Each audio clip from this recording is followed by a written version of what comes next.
kepastian hukum di situ di mana? Nggak ada. Iya kan? Nggak ada kan? Netizen gemes nih. Satu, dia tidak bermain-main dengan masalah impor. Ya. Apalagi mengambil keuntungan pribadi atau Tidak membuat itu ya. orang lain untung secara melawan hukum. Kalau kita berkeyakinan, ya ini seperti kriminalisasi terhadap Pak Iya. Tom Lembong. Segera bebaskan Tom Lembong.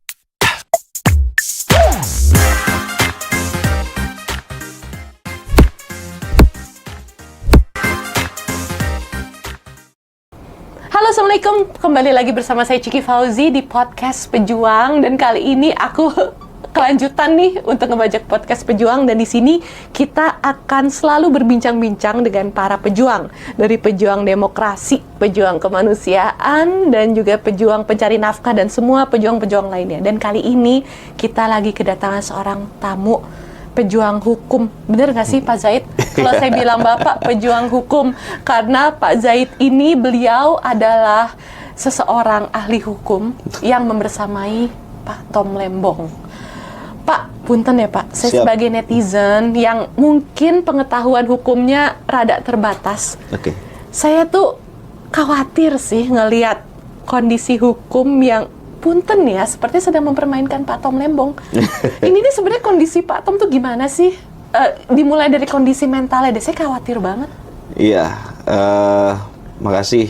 Salam podcast Pejuang ya, tempat para pejuang. Ya.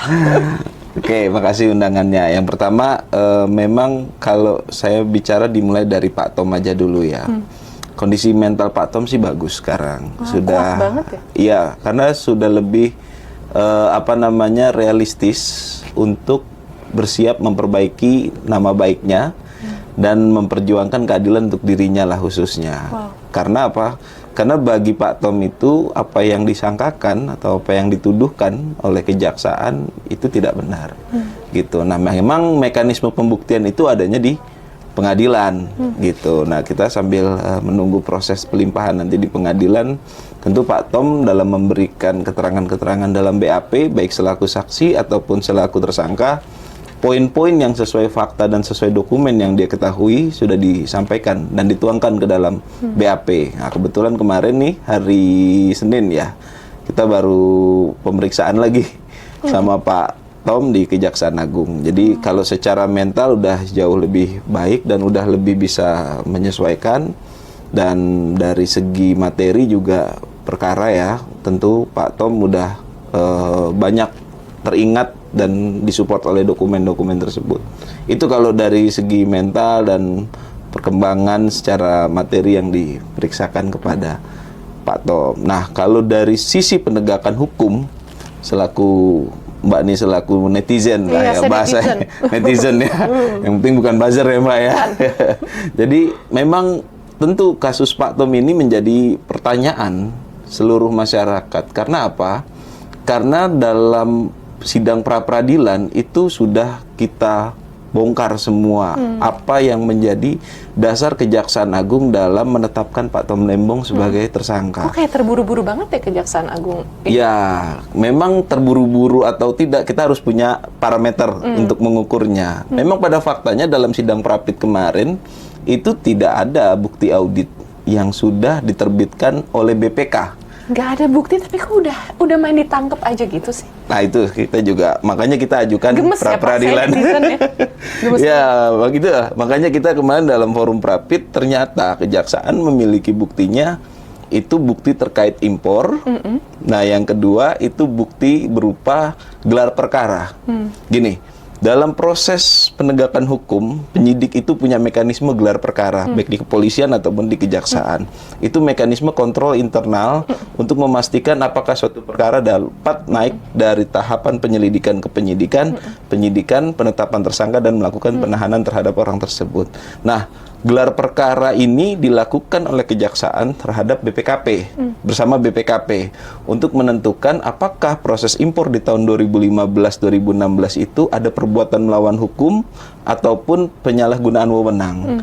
Nah, menurut hasil gelar perkara tersebut terdapat perbuatan melawan hukum dan ada penyalahgunaan wewenang, dan dokumen gelar perkara itu yang dijadikan dasar atau dijadikan bukti dalam menetapkan Pak Tom Lembong sebagai tersangka. Nah, itu kita sayangkan karena apa? Gelar perkara itu kan mekanisme kontrol internal. Dia bukan suatu alat bukti. Alat buktinya apa? Ya, yang sesuai dengan yang dituduhkan. Dalam pasal 184 itu kan ada bukti saksi, keterangan tersangka, ada bukti surat, ada keterangan ahli gitu. Nah, dalam konteks itu kejaksaan bersikukuh mereka udah punya 4 alat bukti. Kita challenge di pra-peradilan. Di pra-peradilan terbukti yang kita sampaikan tadi bahwasanya yang ada adalah baru gelar perkara, risalah gelar perkara atau case expose lah. Itu sangat kita sayangkan kan. Berarti yang dilakukan kejaksaan terburu-buru dan memang belum tercukupi alat buktinya. Tapi sayangnya Pengadilan Negeri Jakarta Selatan tidak memutus demikian. Jadi bukti-bukti itu harus dibuktikan di pokok perkara nanti. Apa yang ditempuh oleh kejaksaan sudah memenuhi syarat-syarat bukti yang dimaksud dalam KUHP dan penetapan tersangka serta penahanannya Pak Tom Lembong itu sah. Padahal dalam Prapit itu juga ada satu poin yang kita tuntut ya. Itu adalah hak memilih pengacara. Jadi ketentuan hukum itu kalau orang ditetapkan sebagai tersangka, dia itu punya hak untuk memilih pengacaranya sendiri.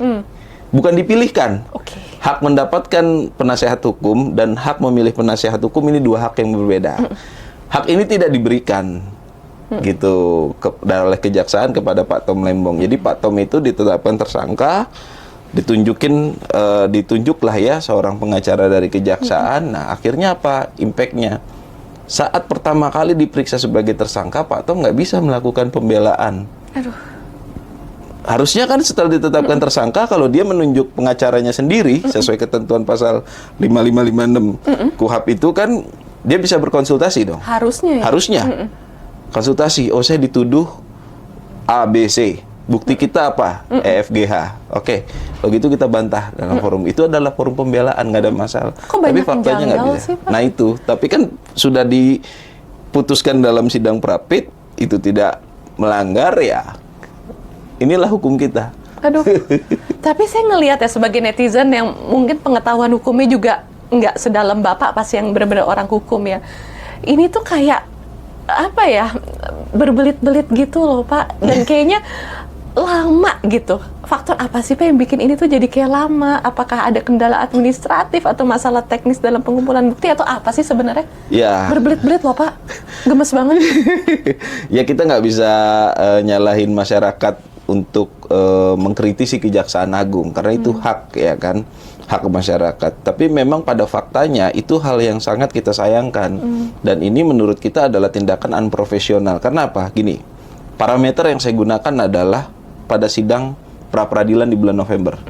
Di bulan November itu Pak Tom itu dinyatakan sudah kejaksaan itu menyatakan sudah memiliki 4 alat bukti dari 5 alat bukti yang ditentukan dalam pasal 184 KUHP itu. Nah, 4 alat bukti kalau memang dia sudah punya, kenapa nggak dilimpahkan untuk segera dibuktikan? Ini ada kemerdekaan orang, ada hak warga negara bernama Tom Lembong ini untuk mendapatkan kemerdekaan dan mendapatkan segala hak sebagai warga negara sebagaimana yang lain itu kan ditahan, dibatasi, dikekang, dirampas lah kalau bahasanya Pak Tom itu. Nah, harusnya setelah sidang Prapit kalau memang mereka sudah yakin dan dasar bukti mereka sudah kuat, limpahkan saja langsung ke penuntut umum untuk penuntut umum melimpahkan ini di pengadilan. Karena memang harus cepat pada prinsipnya prosesnya. Nah, hanya memang secara hukum acara untuk konteks waktu itu masih dibenarkan dalam penahanan Pak Tom sampai sekarang.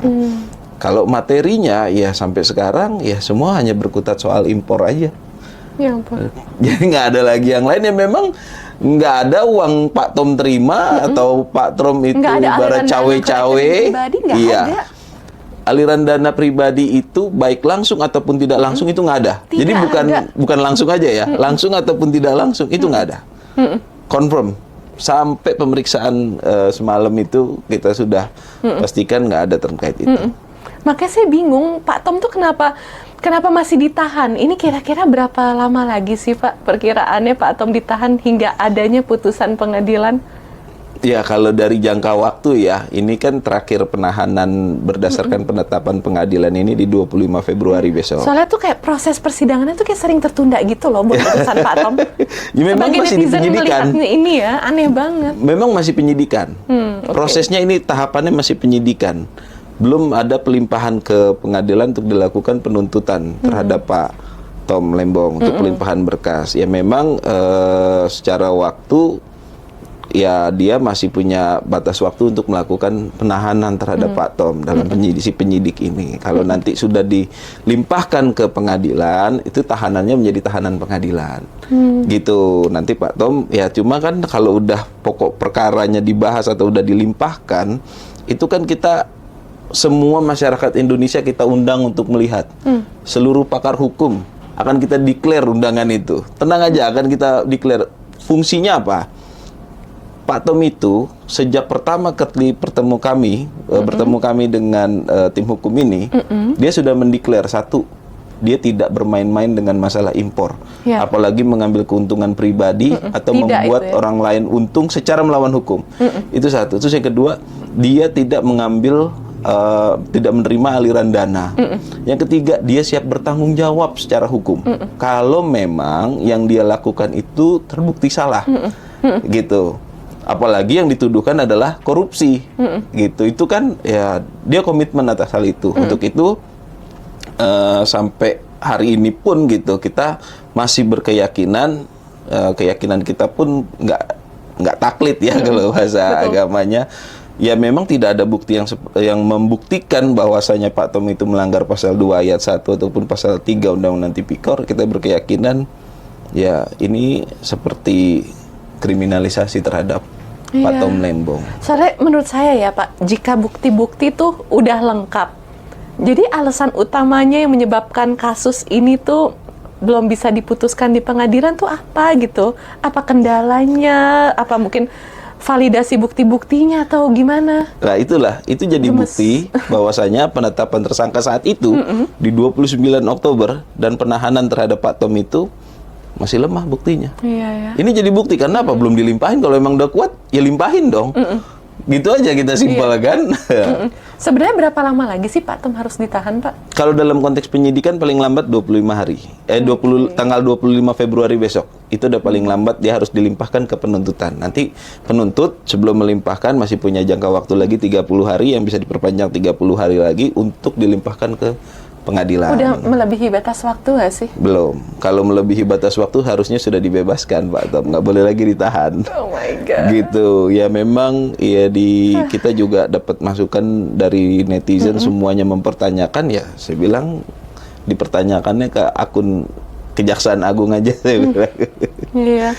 Pak, buat teman-teman yang ingin memberikan dukungan ke Pak Tom, ini gimana cara menyampaikannya? Kan yang bisa mengunjungi Pak Tom nih paling cuma Bapak gitu kan.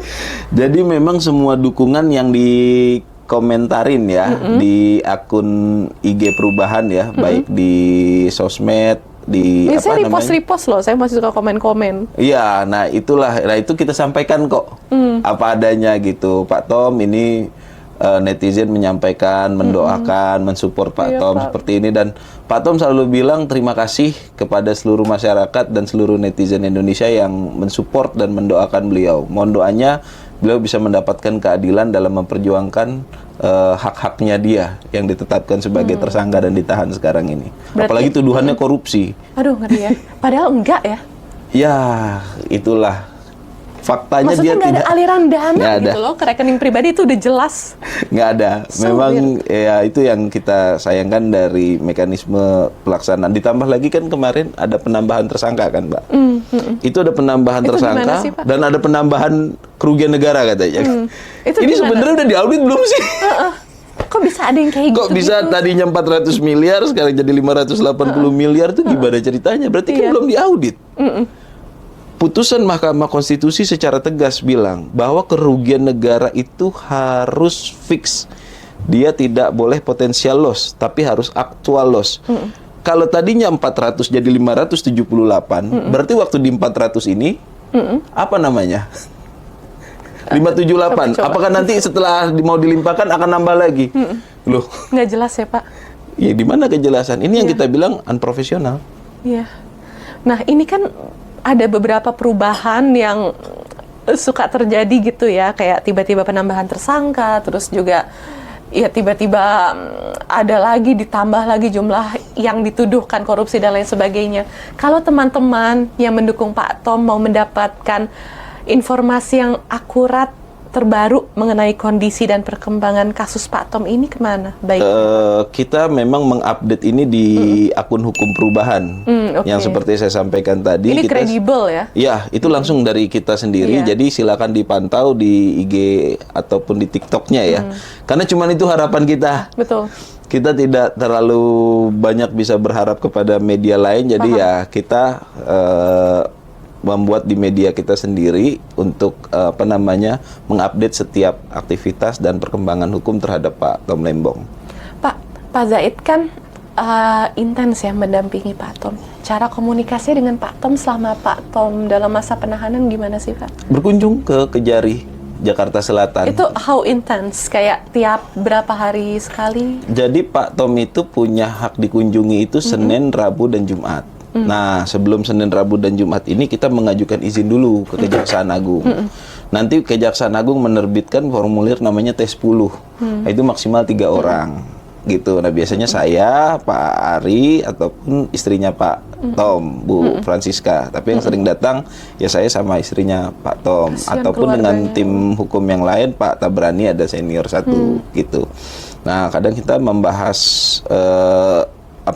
mengulas kasus ini dan mengulas bukti bareng-bareng ya di sana. Iya. Gitu. Bu Ciska sehat? Alhamdulillah Anak-anaknya sehat. Pak Tom sehat? Infonya sehat semua. Oh, alhamdulillah. Tapi saya melihat ya, keluarga Pak Tom tuh seperti udah siap dengan ini semua. Yang saya kaget, nah ini dia. Masya Ini yang Allah, saya ya. kagetnya itu, jadi Pak Tom itu rupanya udah mempersiapkan ini Worst case untuk worst case gitu ya? 1 tahun sebelum kejadian ini. Saya kaget itu, jadi Pak Tom itu cerita, Pak kok Bapak kepikiran ya, kadang kita kan nggak mau ngomongin hal jelek ya, tapi dia sama istri sama anak-anaknya, dia sampaikan yang pertama, saya akan menghibahkan lah ya hidup saya untuk Indonesia. Iya. Orang kayak Pak Tom tuh laku banget loh di luar negeri. Iya, dia udah bilang, Mas Said, ini yang saya terus terang agak kaget juga mendengarnya gitu, Mas Said, Tuhan sudah memberikan saya segalanya. Sekarang saatnya saya memberikan untuk masyarakat dan untuk Indonesia. Jadi saya sudah menyampaikan, mendeklar kepada istri dan anak-anak saya 1 tahun sebelum kejadian ini semua terjadi. Dia bilang, saya mempersiapkan istri anak-anak saya, kalau sampai saya terjadi hal-hal yang tidak baik, apapun itu kata dia. Apapun itu Pak, iya apapun itu, termasuk yang Mas Zaid pikirkan ya, tentu kan kita worst case dong ya kan. Apapun itu, saya siap.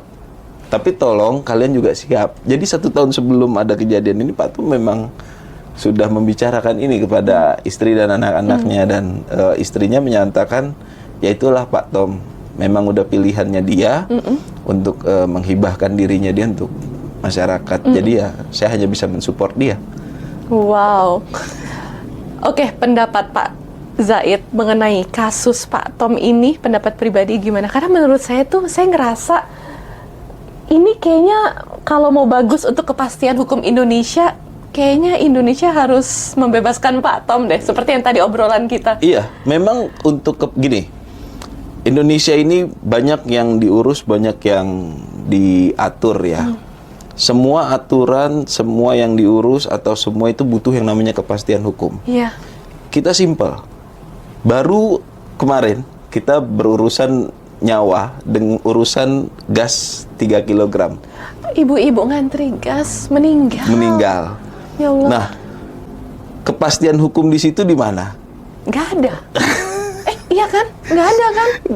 Netizen gemes nih. Bilangnya ini nggak boleh lagi dijual ke pengecer, bolehnya di pangkalan, kita kan. Nah, ini kan akibat tidak adanya kepastian hukum, gitu loh. Nah, ini akan berimpact ke segala lini dalam negara ini untuk berjalan.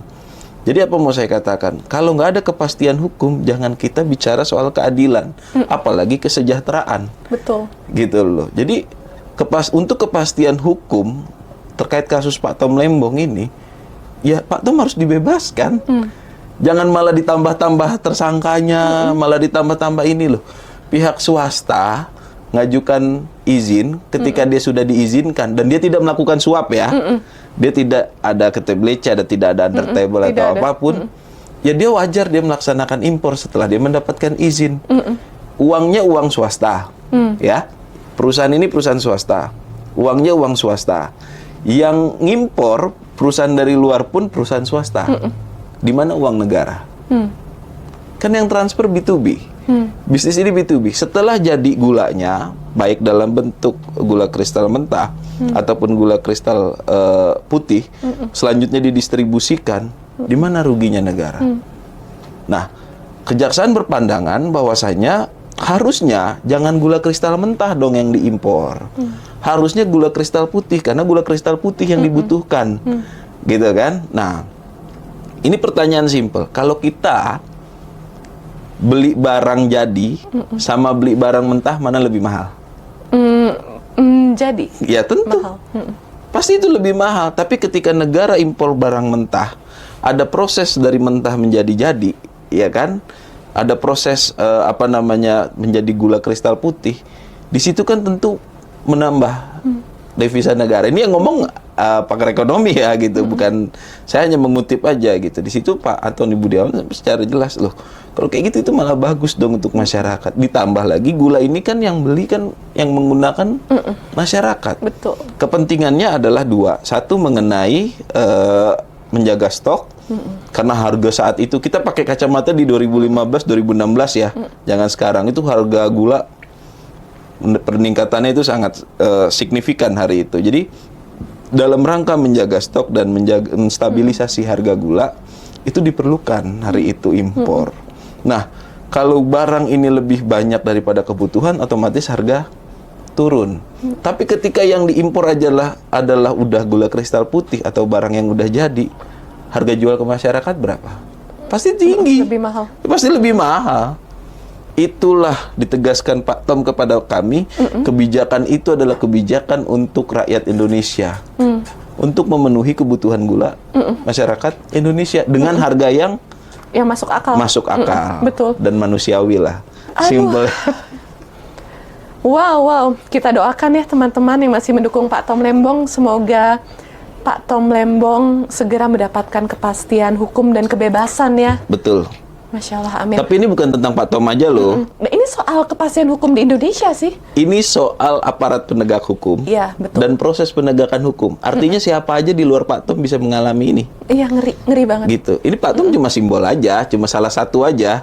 Gitu. Artinya kalau proses penegakan hukum dan aparat penegak hukumnya tidak menegakkan hukum dengan baik dan benar, siapapun bisa ngalami kok. Iya. Seperti Pak Tom Lembong.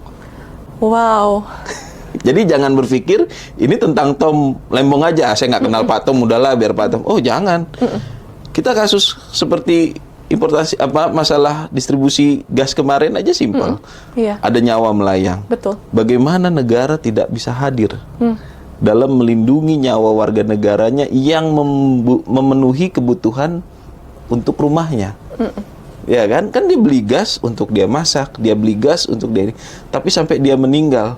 Akhirnya proses pembuatan aturan hukum mengenai distribusi gas itu tidak memiliki kepastian. Besoknya dirubah ketika dia. Lah ini kok sedemikian hingga sih kita bernegara. Kita udah merdeka puluhan tahun loh. Iya. Gitu. Wow. Pak Zaid, sebelum kita mengakhiri podcast ini, ada yang harus disampaikan untuk teman-teman mengetahui mungkin terkait kasus ini? Ya, prinsipnya seperti yang disampaikan Pak Tom Lembong, dia akan bertanggung jawab 100% apabila yang dia lakukan terkait importasi gula itu melanggar hukum. Karena keyakinan beliau, dia tidak melakukan pelanggaran hukum, apalagi itu adalah korupsi, maka dia siap fight di pengadilan nanti. Nah, agar ini menjadi lebih terang dan masyarakat semua bisa menyaksikan, sidang Pak Tom nanti itu akan dibuka dan terbuka untuk umum. Siapapun silakan hadir, siapapun silakan menyaksikan dan membuat analisis serta mendengarkan keterangan saksi-saksi yang dihadirkan di pengadilan. Kalau nggak bisa hadir di pengadilan, nanti dari tim media hukum perubahan menyediakan untuk live streamingnya. Jadi semuanya silakan memantau, semuanya silakan melihat bagaimana keterangan saksi, alat bukti, dan dokumen-dokumen lainnya disiapkan kejaksaan yang membuktikan Pak Tom Lembong ini telah melakukan perbuatan korupsi sebagaimana dimaksud pasal 281 ataupun pasal 3 Undang-Undang Tipikor. Tapi kalau tidak, segera bebaskan Tom Lembong. Ya, bebaskan Tom Lembong. Terima kasih banyak ya Pak Zaid. Sama-sama Mbak Sigi, sama-sama Mbak. Wow, ini intens banget ya pembahasan tentang terkait hukum ini.